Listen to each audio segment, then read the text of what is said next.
నమస్తే, welcome to Telugu రాజ్యం. నేను మీరామ్.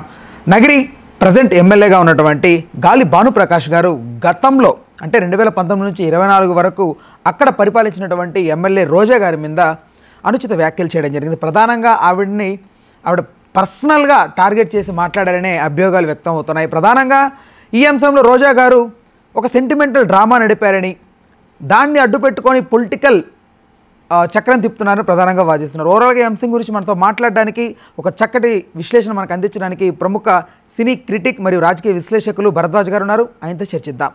సార్ నమస్తే. సార్ నమస్తే అండి. ఈ వ్యాఖ్యల్ని మీరు ఎలా చూస్తూ ఉన్నారు? అంటే పర్సనల్ లెవెల్లో దాడి చేయటం అనేది చాలా పద్ధతిగా చేసుకుంటూ వెళ్ళిపోతున్నారు. అంటే ప్రతి ఒక్కరూ అదే జరుగుతుంది, ప్రతి చోట అదే జరుగుతోంది. అంటే గతంలో వాళ్ళు ఏదో చేశారు, దాని మీద పరిపాలనాపరమైనటువంటి లేదా విధానపరమైనటువంటి ఇబ్బందులు ఏమైనా ఉంటే మాట్లాడవచ్చు. కానీ క్రిటిసిజం అలా జరగటం లేదు. అంటే పొలిటికల్ క్రిటిసిజం అనేది, రాజకీయ విమర్శ అనేది వ్యక్తిగత స్థాయికి దిగజారిపోయి పర్సనల్ విషయాలను రోడ్డు మీదకి వచ్చి మాట్లాడుకోవటంగా మారిపోయి చాలా కాలమైంది. ఈ పద్ధతిలోనే రోజా గారి మీద వీళ్ళు మాట్లాడినటువంటి మాటలు బయట అంటే కేవలం మాటలు మాత్రమే కాదు, వివిధ మాధ్యమాలలో అంటే పర్టికులర్గా ఇంటర్నెట్ ప్లాట్ఫామ్స్ మీద వాళ్ళు ఇష్టం వచ్చినటువంటి సోషల్ మీడియాలో రకరకాల పద్ధతుల్లో మీమ్స్ అనండి ట్రోల్ చేయటం అనేది ఒక ప్రోగ్రామ్గా మారిపోయింది. ప్రతి పార్టీకి ప్రతి ఎమ్మెల్యేకి ఒక ట్రోల్ గ్యాంగ్ ఉంటుంది విడిగా ప్రైవేట్గా. వాళ్ళ ప్రోగ్రామే ప్రత్యర్థుల మీద రోజువారీ దాడి చేయటం. ఆ రోజువారీ దాడి సందర్భంగా తన గురించి బయట సర్క్యులేట్ అవుతున్నటువంటి కొన్ని విషయాలని ఆవిడ అభ్యంతరకరంగా ఉన్నాయని మాట్లాడింది రోజా గారు. నగరి నియోజకవర్గానికి సంబంధించి భానుప్రకాష్ వైపు నుంచి జరిగినటువంటి కొన్ని ప్రచారాలు, అందులో పర్టికులర్గా తన ఫోటోలు మార్ఫింగ్ చేసేసి ఇష్టం వచ్చినట్టు సర్క్యులేట్ చేస్తున్నారు అనేది. అంటే తను పిల్లలతో దిగినటువంటి ఫోటోలు ఇవన్నీ పట్టుకొచ్చి రకరకాలుగా మార్ఫింగ్ చేసి ఎవరెవరినో అక్కడ జతపరిచి ఇష్టం వచ్చినట్టు వాడుతున్నారు అనేది ప్రధానమైనటువంటి ఆరోపణ. దాని మీద ఆయన పద్ధతిలో ఆయన రియాక్ట్ అయ్యాడు. మాకేం సంబంధము అన్న పద్ధతిలో రియాక్ట్ అవుతూ ఆల్రెడీ చేసినటువంటి ఆరోపణలని, సర్క్యులేషన్లో ఉన్నటువంటి ఆరోపణలని తను అందులో తప్పే ఉంది, మీరు చేసే ఉంటారు అన్న టోన్లో వాటిని ఎన్హాన్స్ చేస్తూ ఈయన కామెంట్లు నడిచినాయి. వివరణ ఇవ్వటం కాదు, వివరణ ఇవ్వటమో లేకపోతే ఆ జరుగుతున్నటువంటి పద్ధతిని ఖండించటమో కాదు, దాన్ని ఎన్హాన్స్ చేసే పద్ధతిలో ఆయన మాట్లాడటం జరిగింది. ఇది గొడవని సద్దుమణిగే దిశగా తీసుకెళ్లటం కాకుండా మరింతగా పెంచే దిశగానే తీసుకెళ్తున్నాడు ఆయన. ఈ ధోరణి కరెక్టా అంటే రోజా గారి టైంలో నియోజకవర్గానికి జరిగినటువంటి మేడ్లు ఏమిటి, లేకపోతే జరిగినటువంటి అన్యాయం ఏమిటి అన్నంతవరకు మాత్రమే రాజకీయ విమర్శ ఉండాలి. పర్సనల్ ఏరియాలోకి వెళ్ళి ఎందుకు ట్రోల్ చేస్తున్నారు, ఈ ట్రోలర్స్ వెనకాల ఉన్నటువంటి వాళ్ళు ఎవరు హైర్ చేసుకుని చేస్తున్నారు అంటే ఇప్పుడు ఎవరు కూడా అధికారికంగా మాట్లాడరు. టార్గెట్ చేయదలుచుకున్న వాళ్ళ మీద రకరకాల అభండాలు వేస్తారు. ఇప్పుడు ఆవిడ 2000కి షో చేసేవారు, ఇలాంటివి కూడా దొరికినాయి వీటిలో. అంటే జబర్దస్త్ లాంటి షోస్ చేసుకుని బతికేటువంటి ఆవిడ అన్న టోన్లో మాట్లాడుతూ దాన్ని మరింతగా పలచనబరుస్తూ దిగజారుస్తూ ఈ 2000 ఇలాంటివి మాట్లాడారు. దానికి ఆవిడ వివరణ ఇచ్చారు. తాను ఎంత రెమ్యూనరేషన్ తీసుకున్నారు అనేది కూడా ఆవిడ చెప్పారు. చెప్పి ఇవన్నీ లీకులు ఇస్తున్నారు, ఆ షోకి సంబంధించిన వాళ్ళే రకరకాలుగా బయటికి సర్క్యులేట్ చేస్తున్నారు విషయాలని అని కేవలం భానుప్రకాష్ ఒకటే చేస్తున్నాడు అనేది ఆవిడ అభిప్రాయం కాదు. భానుప్రకాష్ నియోజకవర్గ స్థాయిలో చేస్తున్నాడు, కానీ ఇది రాష్ట్ర స్థాయిలో జరుగుతున్నటువంటి కార్యక్రమమే. జనసేన, టీడీపీ 2 సెక్షన్స్ నుంచి ఈ ట్రోల్ అనేటువంటి కార్యక్రమం జరుగుతోంది అనేది ఆవిడ ప్రధానమైన ఆరోపణ. అందుకని ఓపెన్గా ముగ్గురికి ఆవిడ వార్నింగ్ ఇచ్చే పద్ధతిలో చెప్పారు, ఒక వివరణ ఇచ్చారు. వివరణ ఇచ్చిన తర్వాత మళ్ళీ ఈయన ఆ వివరణ మీద తనదైనటువంటి అభిప్రాయాన్ని ప్రకటించే ప్రయత్నం చేశాడు. ఆ ప్రయత్నంలో అంతకంటే దిగజారి మాట్లాడేటువంటి ప్రయత్నమే చేశాడు. అంటే అవతల వాళ్ళని గ్రాంటెడ్గా తీసేసుకుని వాళ్ళ మీద బురదేయటం అనే ప్రోగ్రాం. కొన్ని వాస్తవాలు ఉంటే ఉండొచ్చుగాక, అవాస్తవాలు ప్రచారం జరిగితే జరిగి ఉండొచ్చు, కానీ అసలు దాని గురించి ఎందుకు మాట్లాడాలి, పర్సనల్ విషయాలు ఎందుకు మాట్లాడాలి పబ్లిక్ డొమైన్లో? మీరు ఆవిడ జబర్దస్త్ షోకి జడ్జిగా వెళ్ళారు, ఓకే, ప్రపంచం అంతా చూస్తూనే ఉంది. అది ఎందుకు మీరు దాన్ని చర్చలోకి పట్టుకొస్తున్నారు పదే పదే? ఈ 2000 రూపాయలకు షో చేసేటువంటి మనిషి అనేటువంటి ఒక చీప్ కామెంట్ ఎందుకు దొర్లుతోంది పదే పదే? దానికి వివరణ ఇవ్వాల్సిన బాధ్యత ఉంది కదా ఆయనకి. ఆ వివరణ ఇవ్వడు ఆయన. ఇవ్వకుండా వీటిని ఎన్హాన్స్ చేసే పద్ధతిలో మాట్లాడతాడు ఇప్పటికీ. అలా తమ దిగజారుడుతనాన్ని బయటేసుకుంటున్నారు. గతంలో వీళ్ళు దిగజారి మాట్లాడారు అని చెప్పి ఇప్పుడు వాళ్ళు చేస్తున్న పని కూడా అదే, మీ ఎడం చేతి ఇస్తే మా పొరచేయి పెడతాం అన్నట్టుగా తయారైంది పరిస్థితి. సో తెలుగుదేశం పార్టీ కేవలం ఈ నియోజకవర్గంలో మాత్రమే కాదు, మొత్తం ప్రతి చోట ఇదే పని చేస్తున్నారు. అంటే గతంలో రోజా గారు కూడా ఇలాంటి అనుచిత వ్యాఖ్యలు, పర్సనల్గా టార్గెట్ చేయడం, ఇలా మాట్లాడడానికి వీళ్ళు కక్ష సాధింపుగా ఇప్పుడు వీళ్ళ ప్రభుత్వం ఉంది కాబట్టి ఇలా కొనసాగుతుందా? కక్ష సాధింపు చేయటం అనేది, ఆవిడ మాట్లాడారు కాబట్టి మాట్లాడతాను అనేది కూడా జస్టిఫికేషన్ కాదు. ఆవిడ మాట్లాడితే మాట్లాడి ఉండొచ్చు. మీ సంస్కారం ఏమైపోయింది? There is an action. మీ ప్రత్యేక యాక్షన్ రియాక్షన్ కోసం కాదు మీరు రాజకీయాల్లో ఉన్నది. ప్రజలకి పనులు చేసి పెట్టడానికి మిమ్మల్ని ప్రతినిధులుగా ఎన్నుకున్నారు. ఆ రోజున ఆవిడని ఎన్నుకున్నారు, ఈరోజు మిమ్మల్ని ఎన్నుకున్నారు. మొదలుపెట్టింది ఆవిడే కదా సార్. ఆవిడ మొదలు పెట్టారు అనేది ఒక గొడవ. మీ సంస్కారం ఏమైపోయింది? మీరు ఎందుకు దిగజారి ట్రాల్ చేయాలి? ఆగచ్చు కదా, లేదు చెప్పచ్చు కదా. ఇప్పుడు ఎందుకు ఇష్యూ చేయాలి దాన్ని అంటున్నాను నేను. ఇప్పుడు ఎందుకు మాట్లాడాల్సి వచ్చింది ఆవిడ మీద? ఆవిడ పొలిటికల్ విమర్శలు చేయటం లేదు, వ్యక్తిగత విమర్శలే చేస్తున్నారు. దాన్ని మీరు ప్రజల్లోకి వెళ్ళి అండగట్టండి. మీరు కూడా వ్యక్తిగత స్థాయికి దిగజారిపోయి మాట్లాడితే ఎలాగా?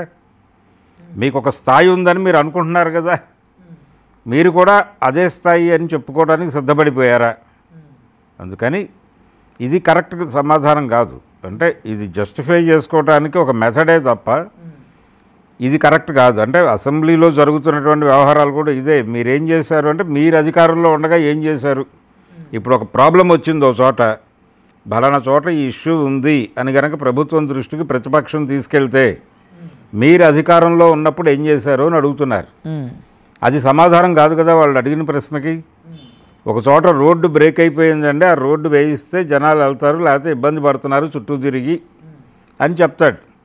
నిన్నో మొన్నో వచ్చిన వరదల్లో కొట్టుకుపోయింది ఆ రోడ్డు అని ఒక ఎమ్మెల్యే మాట్లాడతాడు, ఒక ప్రతిపక్ష ఎమ్మెల్యే అసెంబ్లీలో. రోజా గారే ఆవిడ నియోజకవర్గానికి సంబంధించిన సమస్య ఏదో రిప్రజెంట్ చేసుకుంటున్నారు అనుకుందాం. అక్కడ ఎక్కడో చోట చేసినప్పుడు మీరు అధికారంలో ఉండగా ఏం పీకారు అనేది సమాధానం కాదు కదా. అప్పుడు ఆ రోడ్డు కొట్టుకుపోయింది, లేకపోతే ఆ బ్రిడ్జ్ కొట్టుకుపోయింది, దాన్ని ఎలా పర్సూ చేయాలి, జనాలు ఇబ్బందుల్లో ఉన్నారు, దాని నుంచి గట్టెక్కించడానికి ఏం చేస్తున్నారు చెప్పాలి. అది సమాధానం.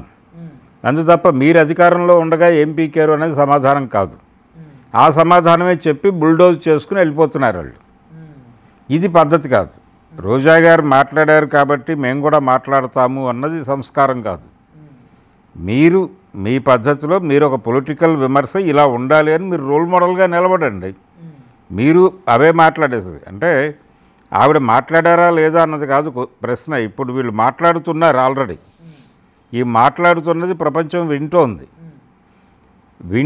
వీళ్ళు ఎవరైనా అడిగితే ఈ జస్టిఫికేషన్ మాట చెప్తున్నారు. ఆవిడ మాట్లాడారు కదా ఆ రోజుల్లో అని. ఆ రోజుల్లో మాట్లాడటం వేరు. ఆవిడ మాట్లాడితే మాట్లాడారు, మాట్లాడకపోతే మాట్లాడకపోయారు. మీ గొడవ ఏమైంది? మీ సంస్కారం ఆ రోజున సంస్కారవంతంగా మాట్లాడమని చెప్పారుగా మీరు. మరి ఇప్పుడు మీరు అధికారంలో ఉండి చేస్తోంది ఏమిటి? అందుకని ఎవరైనా సరే ప్రతి ఒక్కరూ లైన్ దాటే మాట్లాడుకుంటున్నారు. అధికార పక్షమైనా ప్రతిపక్షమైనా ఒకే ధోరణిలో వ్యవహరిస్తున్నాయి అనేది వాస్తవం. దీనిలో పర్టికులర్గా ప్రతి రాజకీయ పార్టీకి ట్రోల్ గ్యాంగ్స్ ఉన్నాయి, ప్రతి ఎమ్మెల్యేకి ట్రోల్ గ్యాంగ్ ఉంది.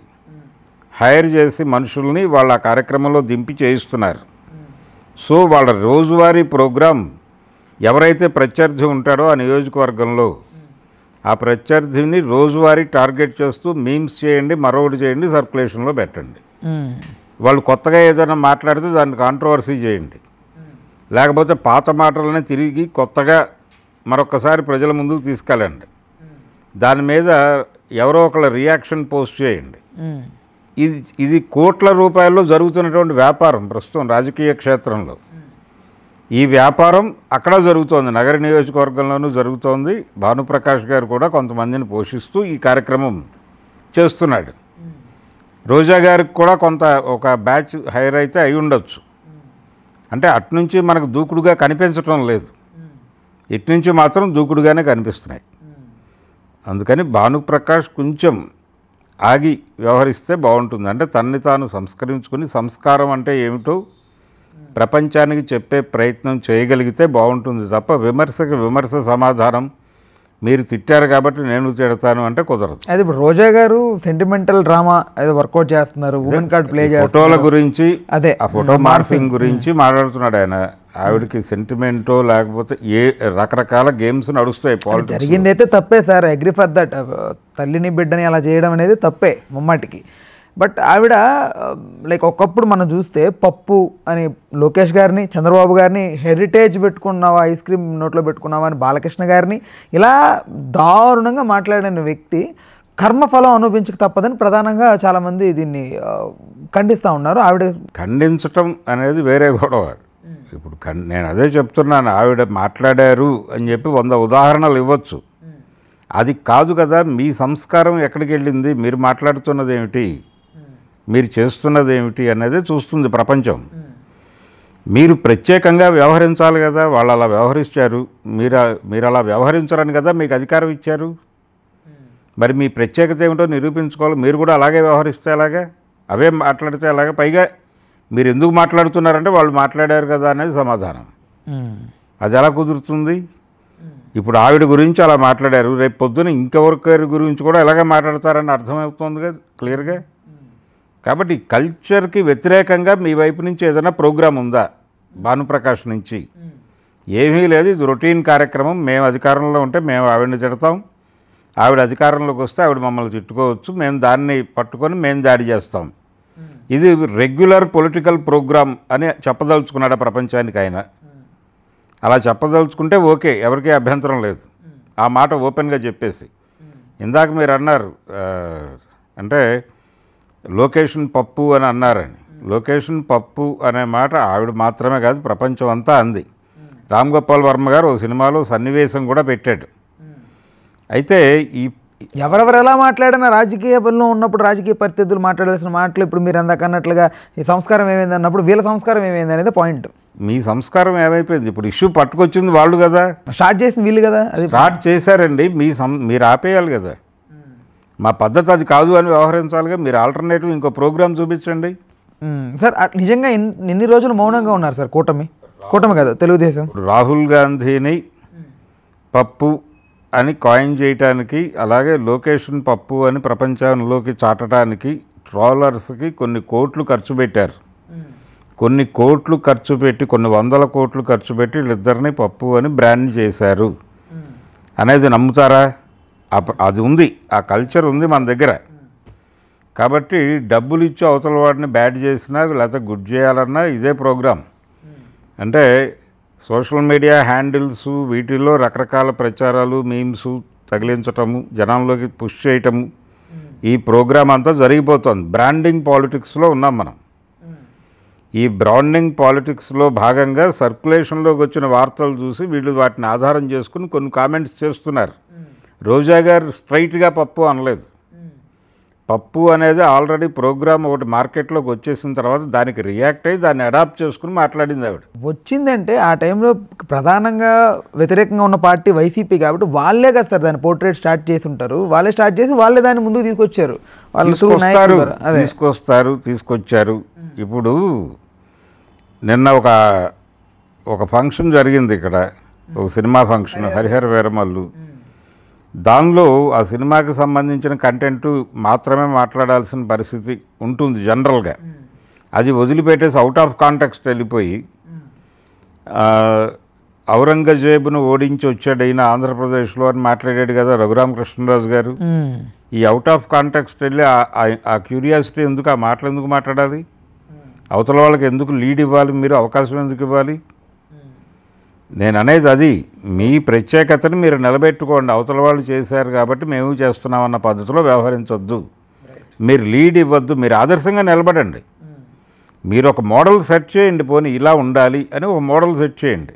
అందుకే కదా సార్ అన్ని మాటలు మాట్లాడుతున్న వైసీపీ బృందం ఎప్పుడు కూడా తెలుగుదేశం పార్టీ పెద్దగా దాన్ని సీరియస్గా తీసుకొని మరీ ఇష్యూ చేయకుండా ఉంది. ఎప్పుడు తీసుకోలేదు సీరియస్గా, ఎందుకు తీసుకోలేదు? ప్రతిసారి సీరియస్గానే తీసుకున్నారు. అప్పుడు 2019-24 మధ్య 24 మధ్య కూడా వాళ్ళు మాట్లాడుతూనే ఉన్నారు. వాళ్ళ మాటలేం తగ్గలేదు. అయితే ప్రచారం జగన్మోహన్ రెడ్డి ఇంకొకసారి గెలిస్తే ఈ రాష్ట్రం నుంచి చాలామంది వలసలు వెళ్ళిపోతారు అనే ప్రచారం చేశారు కదా. రోజుకొక కథ, అంటే జగన్మోహన్ రెడ్డి పరిపాలనని విమర్శిస్తూ ఇతను గనక మళ్ళీ గెలిస్తే అనే క్వశ్చన్ మార్కుతో రకరకాల కథనాలు సోషల్ మీడియాలో వండి వార్చిన మాట వాస్తవమా కాదా? వీళ్ళు ఏమైనా తక్కువ తినలేదు, వాళ్ళు బాగానే చేశారు. కాబట్టి వీళ్ళు మాత్రమే చేస్తున్నారు, వీళ్ళకంటే ఎక్కువ చేశారు వాళ్ళు ప్లాన్డ్గా. విస్పరింగ్ క్యాంపెయిన్ అనేది చాలా విస్తృతంగా చేశారు. విస్పరింగ్ క్యాంపెయిన్ చేయడంలో సిద్ధాస్తుడు చంద్రబాబు, బ్రాండింగ్ పాలిటిక్స్ ఆయన నరనరాన ఉన్నాయి. ఎవరినైనా బ్రాండ్ చేస్తాడు. ఒకప్పుడు ఎన్టీఆర్ని బ్రాండ్ చేశాడు ఆయన, ఆ తర్వాత రాజశేఖర రెడ్డిని బ్రాండ్ చేశాడు, ఇప్పుడు జగన్మోహన్ రెడ్డిని బ్రాండ్ చేస్తున్నాడు. ఇది ఒక ప్రోగ్రామ్. ఆయన ఎవరి మీదైనా దాడి చేయదలుచుకుంటే ముందు బ్రాండ్ చేస్తాడు, తర్వాత విస్పరింగ్ క్యాంపెయిన్ మొదలు పెడతాడు, ఆ తర్వాత వాళ్ళని ఎలిమినేట్ చేస్తాడు ఆటలోంచి. ఇది ఆయన రోజువారీ కార్యక్రమం. అది ఆయన ఆ రోజునే కాదు ఇప్పటికీ చేస్తున్నాడు. ఆయన ఇప్పటికీ మొన్న ఫిక్కీ మీటింగ్లో మాట్లాడుతూ కూడా ఆయన మళ్ళీ జగన్మోహన్ రెడ్డి రాడు అని మీకు హామీ ఇస్తున్నాను, మీరు పెట్టుబడులు పెట్టండి అన్నాడు. పెట్టుబడులు పెట్టడానికి జగన్మోహన్ రెడ్డి మళ్ళీ రాడు అని భరోసా కల్పిస్తున్నాను. ఈ మాటలు అవసరమా అక్కడ? నేను మీకు భరోసా కల్పిస్తున్నాను, మీ పెట్టుబడులకు నాది గ్యారంటీ అని చెప్పి మాట్లాడుకుంటే సరిపోతుంది.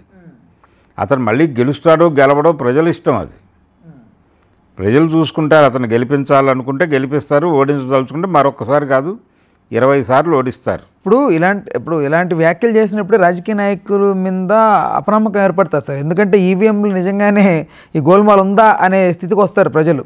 ఈవీఎంలు ట్యాంపరింగ్ జరిగిన మాట వాస్తవమే, దానిలో ఏమీ మొహమాట పడక్కర్లేదు. 2 పద్ధతుల్లో కూటమి ప్రభుత్వం ఏర్పడింది.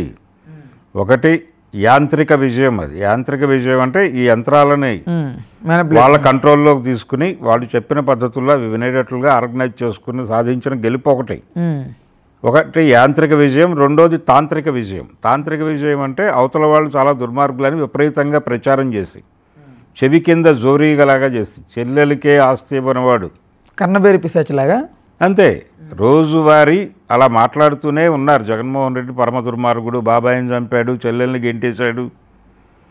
ఇదే ల్యాండ్ టైటిలింగ్ యాక్ట్ మెయిన్ బలంగా పనిచేసింది ఆ టైంలో. ల్యాండ్ టైటిలింగ్ యాక్ట్ కూడా, ల్యాండ్ టైటిలింగ్ యాక్ట్ ఒకవేళ ఆయన మీద వీళ్ళు చెప్పిన, అంటే దాని మీద ఆయన ఫోటో వేయాలి అన్నది అక్కడ గొడవ. కానీ వాస్తవంగా ప్రజల ఆస్తులన్నీ ప్రభుత్వం లాగేసుకుంటోంది అని చెప్పలా. వీళ్ళు అభియోగం చేశారు దాన్ని బలంగా. వీళ్ళు ఏం ఎస్టాబ్లిష్ చేశారు? జగన్మోహన్ రెడ్డి రాయింగ్ చేసుకుంటాడు, బ్యాంకులో తాకట్టు పెట్టి కోట్లు తీసుకెళ్ళిపోతాడు. ఈ ఆస్తులన్నీ జగన్మోహన్ రెడ్డి రాయించుకుంటున్నాడు. ఇప్పుడు రాయించుకోవట్లేదా ప్రభుత్వం? ఇప్పుడు అదే దాన్ని తిప్పి మార్పించి అదే చేస్తారు ప్రభుత్వం. ఇప్పుడు చేస్తున్న పని అదే కదా. ఆ ఊళ్ళో కరేడులో జరుగుతున్నది అదే కదా. మా భూములు మేము ఎందుకు ఇవ్వాలని అడుగుతున్నారు. అమరావతిలో 2వ విడత భూసేకరణలో రైల్వే స్టేషన్ కోసం 1500 ఎకరాలు భూమి కావాలి అని అడిగారు కదా. మరి ఆ భూమి ఇవ్వడానికి ఆ రైతులందరూ కంగారు పడుతూ రోడ్ల మీదకి వచ్చారుగా. ఇంత భూమి ఎందుకు అని అడిగే పరిస్థితి లేదు. అడిగితే సమాధానం చెప్పడానికి ఎవరు లేరు అక్కడ. ఇష్టం వచ్చినట్టుగా జరుగుతోంది కదా. ఎవరి భూమికి గ్యారంటీ లేదు. కార్పొరేట్ సోషలిజం అనేటువంటి ఒక పద్ధతి తీసుకొచ్చేశారు. ప్రభుత్వ భూముల పరిరక్షణ, ప్రజల భూములు లాక్కోవడం అనే కార్యక్రమం బలంగా జరుగుతోంది. అది ఒక ఆంధ్రాలోనే కాదు తెలంగాణలో కూడా జరుగుతోంది. రేవంత్ రెడ్డి గారు ఫార్మా క్లస్టర్లు అనే పేరుతో ఇక్కడ ప్రజల భూములు లాక్కునే ప్రయత్నం చేస్తున్నాడా లేదా? లాక్కునే ప్రయత్నాలు చేస్తుంటే ఇళ్లకు తాళాలు పెట్టి రైతులు పారిపోయినటువంటి సందర్భం చూసాం మహబూబ్ నగర్ జిల్లాలో. అలాగే మేము భూములు ఇవ్వమని చెప్పి ఎదురు తిరిగారు అక్కడ సూర్యాపేటలో. కాబట్టి ప్రజల భూములకి గ్యారంటీలు లేవు. ఇది నా ఇల్లు, నేను, నా మనవడు, నా మనవరాలు అందరం ఇక్కడే ఉంటాం, ఒక 7-8 తరాలు మేము ఇదే ఇంట్లో ఉంటాం అని చెప్పుకునే పరిస్థితి లేదు. ప్రభుత్వం అక్కడ ఏదైనా ప్రోగ్రామ్ టేకప్ చేస్తే వచ్చి మీ ఇల్లు లాక్కునేటువంటి హక్కు అధికారం వాళ్ళకు ఉంది. నిజానికి చంద్రబాబు నాయుడు గారు మొదట్లో అంటే 95లో ఆయన ముఖ్యమంత్రి అయిన కొత్తలో ఎన్టీఆర్ నుంచి అధికారం తీసేసుకున్న తర్వాత ఆయన మొదటిసారిగా ఒక జీవో తీసుకొచ్చాడు.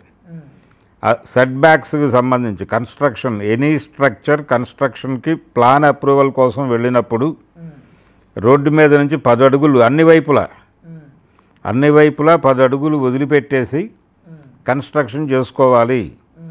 రోడ్డు వైపు నుంచి వదిలేసినటువంటి భూమి ఎంతైతే ఉందో అది ఏ క్షణమైనా ప్రభుత్వం అడిగినప్పుడు ఇవ్వటానికి సిద్ధంగా ఉండాలని ఉండటానికి అంగీకరిస్తూ ఒక అఫిడవిట్ జోడించినట్లు అప్పుడు మాత్రమే రిజిస్ట్రేషన్ చేస్తామని చెప్పి జీవో తెచ్చారు. అప్పుడు అదే అంటే ఎవరి భూమి వారిది కాదు, ల్యాండ్ టైటిలింగ్ ప్రోగ్రామ్ అనేది ఆ రోజే మొదలైంది. మీ భూములు మీవి కాదు, మేము ఏ క్షణమైనా లాక్కోవచ్చు అని చెప్పాడు ఆయన. ల్యాండ్ టైటిలింగ్ యాక్ట్ మీద మాట్లాడేటప్పుడు అవన్నీ పట్టుకొచ్చి మాట్లాడారు. ఆ రోజున ప్రజలు తన గురించి ఏం మాట్లాడారో అవే జగన్మోహన్ రెడ్డి మీద చేసి మాట్లాడారు వాళ్ళు. మీ భూములన్నీ జగన్ కలిపేసుకుంటున్నాడు, మీ భూములన్నీ తాకట్టు పెట్టేసి ఆయన లోన్లు తీసుకుని ఏ దేశాలో పారిపోతాడు, ఇలాంటి భయాలన్నీ. ఇదే విస్పరింగ్ క్యాంపెయిన్ అంటే.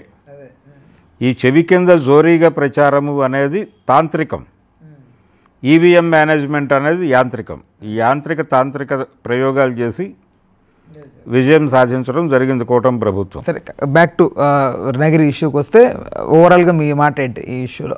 ఏమీ లేదండి, వాళ్ళు ఊక దంపుతున్నారు అంతే, అంతకు మించి ఏమీ లేదు. ఊరికనే అంటే అక్కడ లోకల్గా అవతల పార్టీకి చెందినటువంటి లీడర్షిప్ని ప్రజలకు దూరం చేయటానికి వాళ్ళ పట్ల ఒక చెడు అభిప్రాయం ప్రజల్లో నాటడానికి ఎంత చేయాలో అంత చేస్తున్నాడు అతను. రైట్. అంతకు మించి వేరే ప్రయోజనం ఏమీ లేదు, అంతే. దానికోసమే చెప్పాలి. రైట్. ఓకే భరద్వాజ్ గారు, థ్యాంక్ యూ. హలో, తెలుగు రాజ్యం ఛానల్ చూస్తున్నారా? సామాజిక రాజకీయ జీవన చిత్రణే తెలుగు రాజ్యం. అతిశయోక్తులు అసత్యాలు ఉండవు. రాజకీయ కోణం కాదు, ప్రజా కోణమే కొలబద్ద. తెలుగు రాజ్యం వీక్షణ మీ ఉత్తమ అభిరుచికి నిదర్శనం.